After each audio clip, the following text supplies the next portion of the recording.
Good morning, children. Today we are going to see the lesson, the Indian Constitution for 8th standard. I hope you are all ready for the lesson.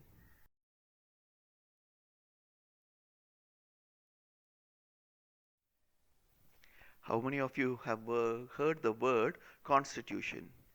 The word Constitution is referred as rule book. Let us break up this word. Constitute. A committee has been constituted. We all hear this word very often. In order to understand the word constitute, it has been formed.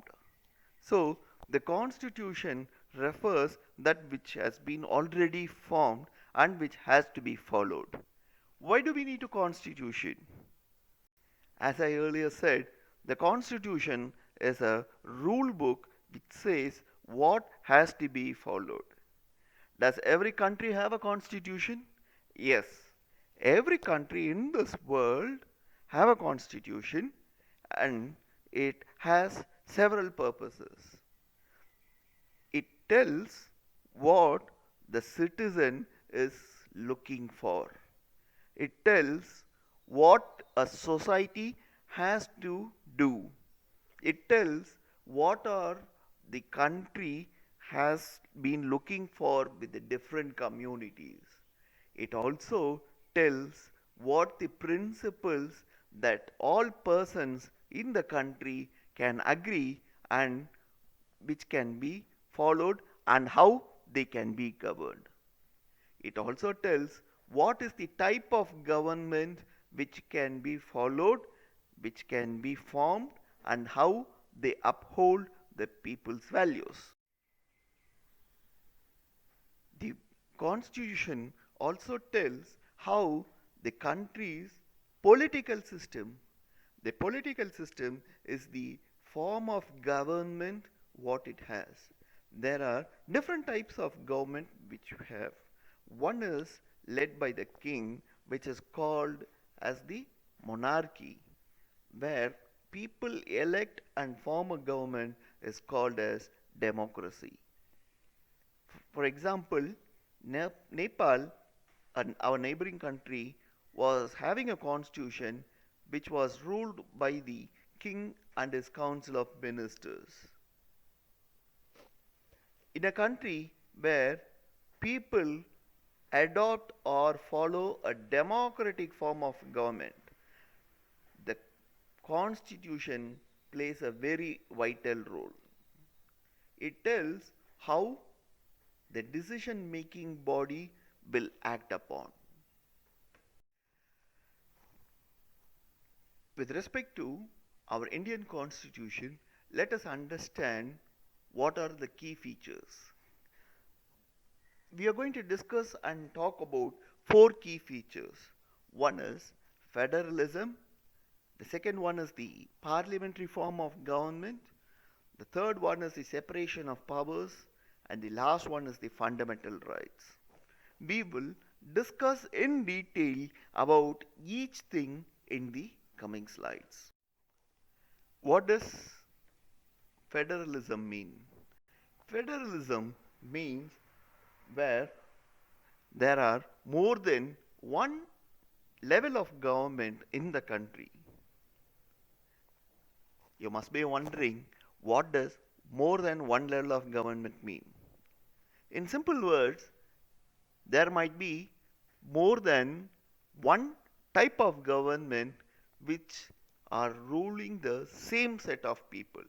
For example, Tamil Nadu is a state which is ruled by the Tamil Nadu government and also by the union central government. These are the two types of government what we have. Apart from this, there is a third type of government which is called as the Panchayat Raj. While each state in India or each state has its own power in autonomy for executing it, with respect to national concerns, it has to follow the laws of the central government. The federalism is does not mean the state governments have to be merely agents of the central government, but it means that there are some powers given or vested which can be enjoyed provided by the constitution.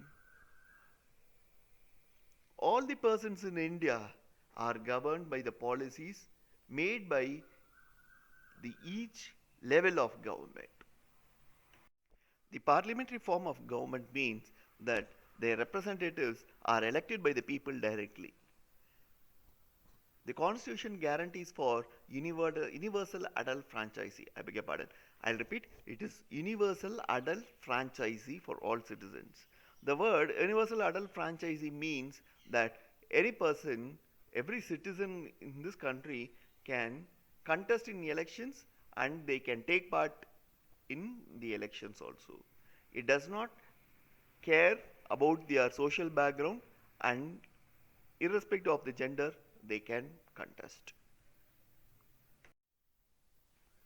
The separation of powers means that there are three organs in the state. They are the legislature, the executive, and the judiciary.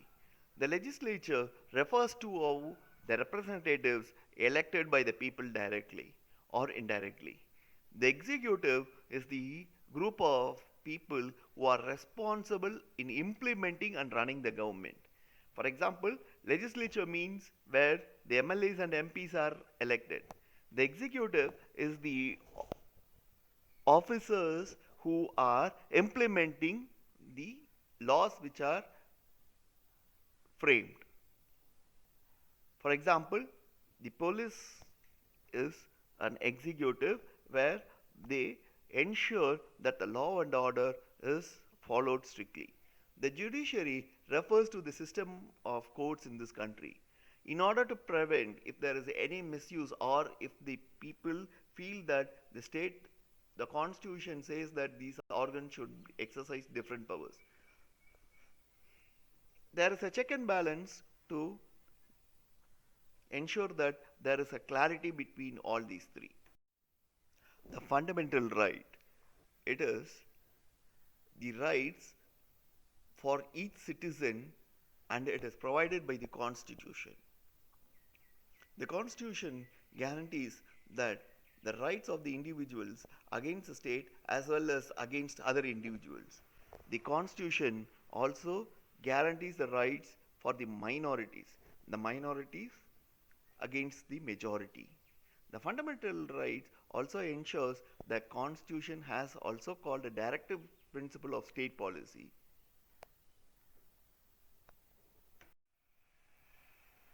In this slides and in the coming slides, we will see the different types of fundamental rights what we have. The right to equality, we have already studied in the last year's first lesson about equality. It states that everybody is equal before the law. The law is applicable for everybody, and it does not care about their social status, social background, gender. For example, every person in this country have access to the public places like hotels, shops, and playgrounds. It cannot discriminate on the status of a person who has a social background or who is on a gender base. The practice of untouchability has also been abolished. The right to freedom says that it gives you the freedom of speech and expression, but at the same time it tells that every person should not harm or hurt others' feelings. Any person has the right to express what they feel. The right against exploitation. The constitution prohibits forced labor, and about the children, which says that no children should not be employed below the age of 14. It also the right of freedom of religion. It tells anybody in this country have the right to follow any religion of their choice. Finally, The cultural and education rights. The constitution tells that they can have a education institution in order to preserve their own culture if they are coming under the minorities or minorities religion. The right to constitutional remedies states that any person who has been deprived can always approach the court for any kind of injustice, and in case if they have been violated of the right what they are supposed to get. The secularism is a state where the state does not officially promote any one religion of that in that state. Thus, we have understood that the constitution plays a very crucial role and the importance what it has, and also why as a future citizens of this country we need to follow and how we will implement it. Thank you.